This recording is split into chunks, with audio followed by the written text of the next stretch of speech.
अस्सलाम वालेकुम नाजरीन, लॉ एंड लायर्स में अपनी नौयत के मुख्तलिफ अछूते और सुलगते मौजू यानी जजों को कौन जज करेगा के साथ में मैं हूं चौधरी जावेद और आप देख रहे हैं जिग जैग न्यूज़।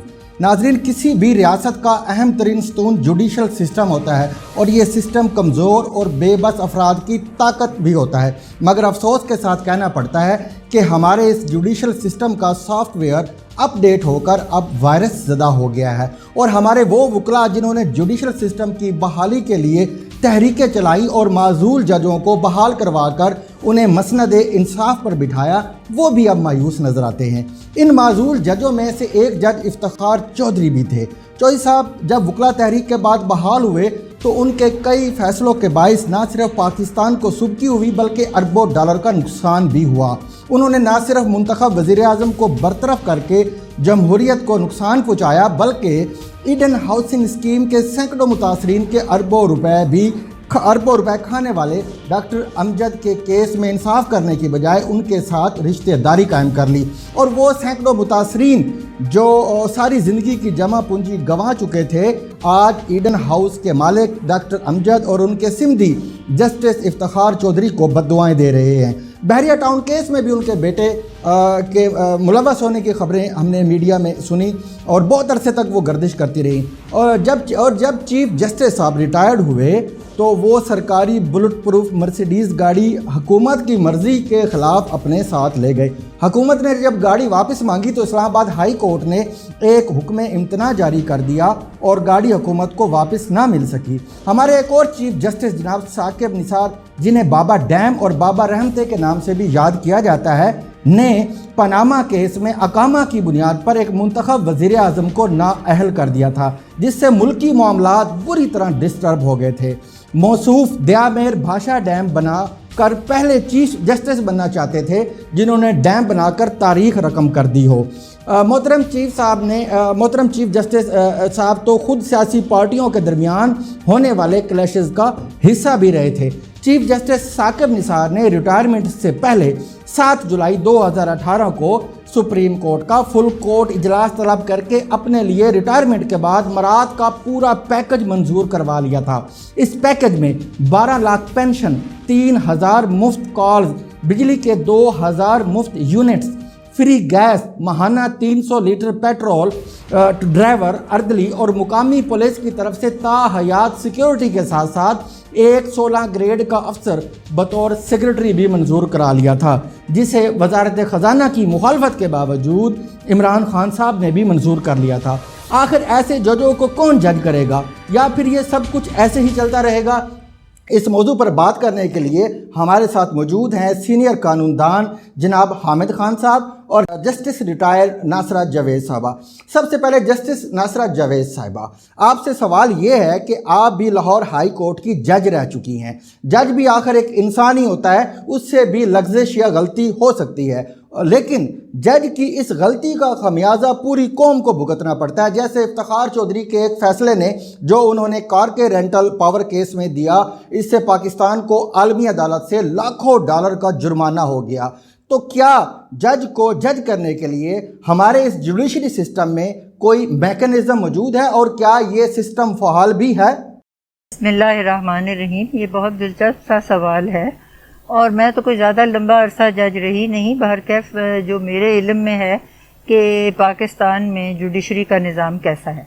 आपको पता है सबसे नीचे तो होता है सिविल जज कम जुडिशल मैजिस्ट्रेट होता है, उसके बाद आ जाते हैं एडिशनल डिस्ट्रिक्ट सेशन जज आ जाते हैं, फिर सेशन जज आ जाते हैं, डिस्ट्रिक्ट सेशन जज, उसके बाद हाई कोर्ट, उसके बाद सुप्रीम कोर्ट।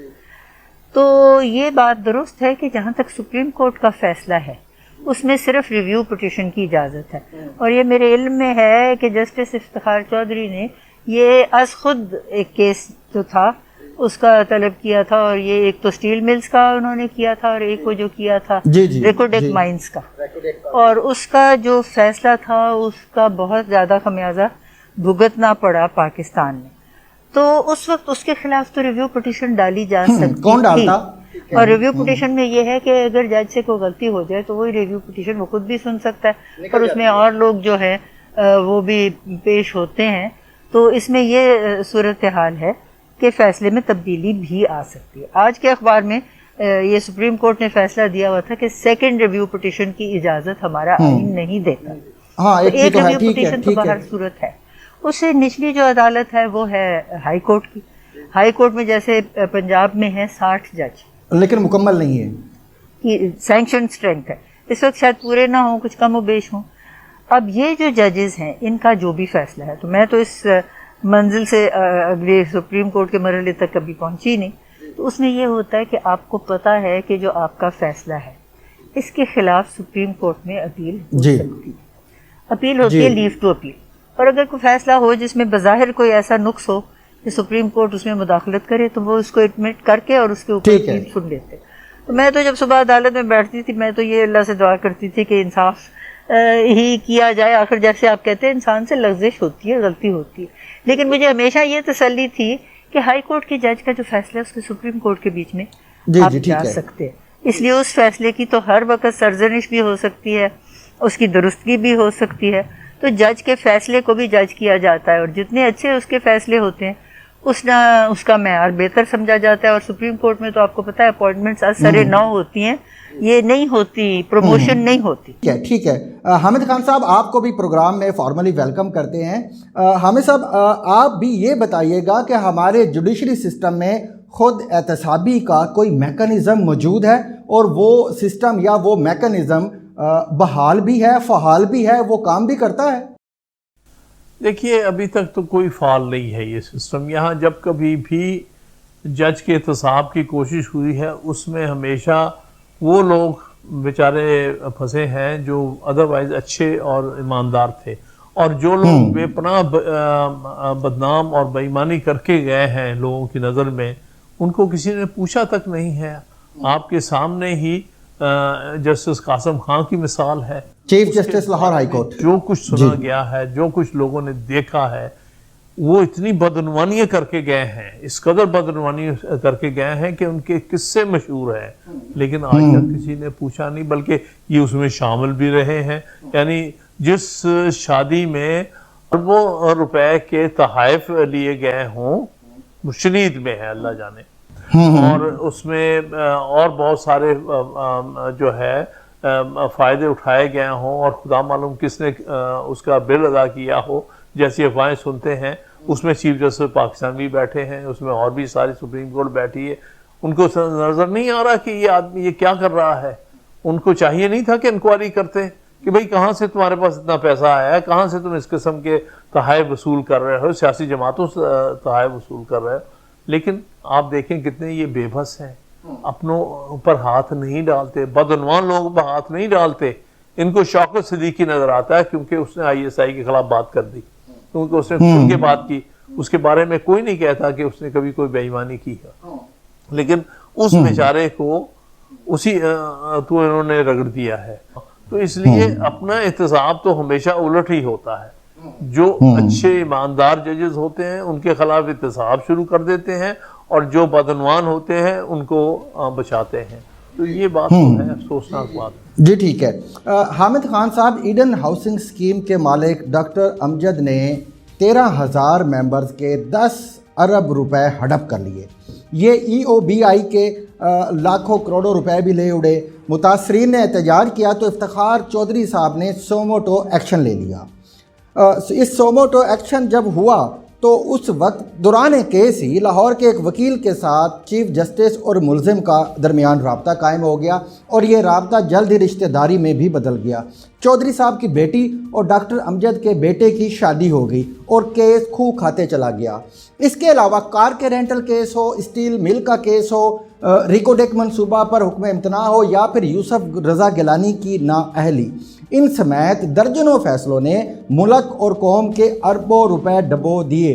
تو کیا کوئی ادارہ, کوئی ہستی اور کوئی طاقت اس پاک سرزمین شاد باد میں ایسی بھی ہے جو ان کا احتساب کر سکے, یا کم از کم مستقبل میں ایسا ہونے سے روک سکے؟ دیکھیں نا, کچھ تو معاملات کے ذاتی بھی ہیں. بہرحال ان کے بیٹے کی غلطیوں سے بھی کافی ان کو نقصان پہنچا ہے, ان کی ساکھ کو. اور یہ جو رشتہ ہوا ہے, بہرحال رشتہ ایک ذاتی سا معاملہ ہوتا ہے, ہمارا اس میں کچھ کہنا بنتا نہیں. بہرحال ڈاکٹر امجد کے جو ایکشن ہیں ان کو کسی طور پر بھی जस्टिफाइड नहीं किया जा सकता। ठीक नहीं कह सकते, और आपके सामने है जो कुछ हुआ। दुख की बात थी कि उनका जनाजा भी ठीक नहीं पढ़ा जा सका, और जो कुछ हुआ। एक बात मैं कह दूं कि जब उससे पहले, रिश्तेदारी से पहले, इनके खिलाफ कोई 96 करोड़ रुपए का एक ऑर्डर जरूर जो जमा सुप्रीम कोर्ट में हुए थे, चौधरी साहब ने किया था, और वो पैसे जमा सुप्रीम कोर्ट में हुए थे, और वो कालम अब भी पड़े होंगे। उनके बाद तो किसी ने इतना भी नहीं किया कि उनको मजीद उनसे पैसे निकलवाए जाते, या उनको बाहर से भागने से, जो बाहर भागे हैं उनसे रोका जाता। एक तो ये मामला है। दूसरा, जहाँ तक कुछ केसेस का आपने जिक्र किया है, रिको डिक वाला केस सू मोटो नहीं था, वो गवर्नमेंट ऑफ बलूचिस्तान ने अपील की थी, जिसके नतीजे में मेरे ख्याल में उसमें बाद में गवर्नमेंट्स की मिस हैंडलिंग भी बहुत सारी है। जो वकील था आर्बिट्रेशन में, उसने भी केस ठीक तरह से नहीं चलाया, और जिसकी वजह से जुर्माना जो हो सकता था $500 मिलियन तक ही रहता, वो $6 बिलियन तक पहुंच गया। तो बहुत सारे ये भी अनासर ठीक है, लेकिन ये एक्टिविज्म का उनका नतीजा था। मसला था। फिर आपने बात की है, जहाँ तक यूसुफ गिलानी वाला मामला है, वो उसमें वो बात नहीं जो दूसरे केस में हुई है, जो इसका आपने जिक्र किया। वहाँ पर कंटेम्प्ट मैटर था। कंटेम्प्ट में उनको सजा 7 जजेस के बेंच ने दी हुई थी।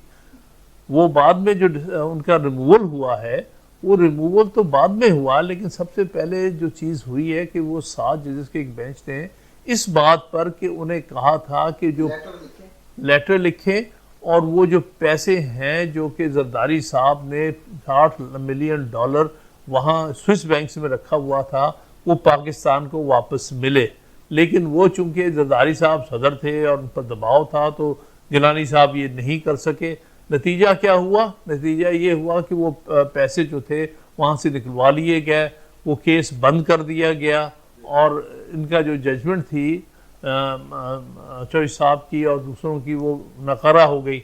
सिर्फ उसका यही हो सका कि चूंकि उन्होंने कोर्ट के मर्जी के मुताबिक नहीं काम किया था, ऑर्डर एग्जीक्यूट नहीं किया था, तो 7 जजेस के बेंच ने ये इनको, जिनको सरबराही गालिबन नासिर मुल्क साहब कर रहे थे, इनको कंटेम्प्ट के पे सजा दी थी till rising of the court.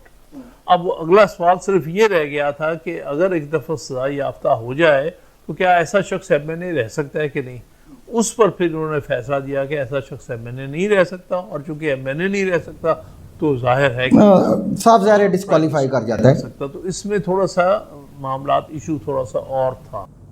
जी ठीक है, ठीक है। मैडम नासरा जावेद साहबा, फेडरल शरीयत कोर्ट के साबिक चीफ जस्टिस आगा रफ़ीक साहब 2400 सीसी सरकारी गाड़ी अपने हमरा ले जाना चाहते थे। उस वक्त के सेक्रेटरी कानून बैरिस्टर ज़फ़रुल्लाह खान ना माने तो आगा साहब ने फुल कोर्ट इजलास तलब कर लिया और हकूमती मंजूरी के बगैर ही गाड़ी अपने हमरा घर ले गए। अगर आप AGPR की पेंशन पेमेंट ऑर्डर देखें तो पता चलता है कि मोहतरम जज पेंशन और तनख्वाह भी बैक वक्त लेते रहे हैं, क्योंकि रिटायरमेंट के बाद उन्हें ओहदे में 3 साल की तोसी दे दी गई थी और उन्होंने नए ओहदे का हलफ नहीं लिया था।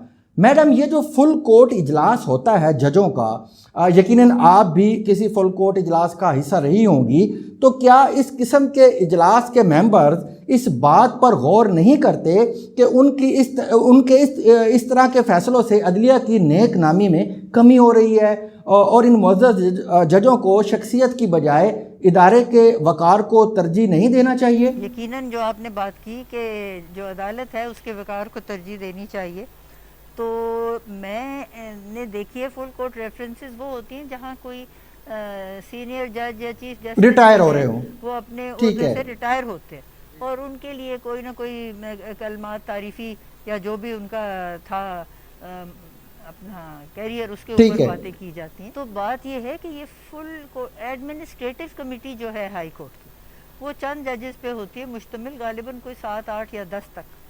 वो इस तरह के जो होते हैं इंतज़ामी अमूर, उन पे फ़ैसला करती है।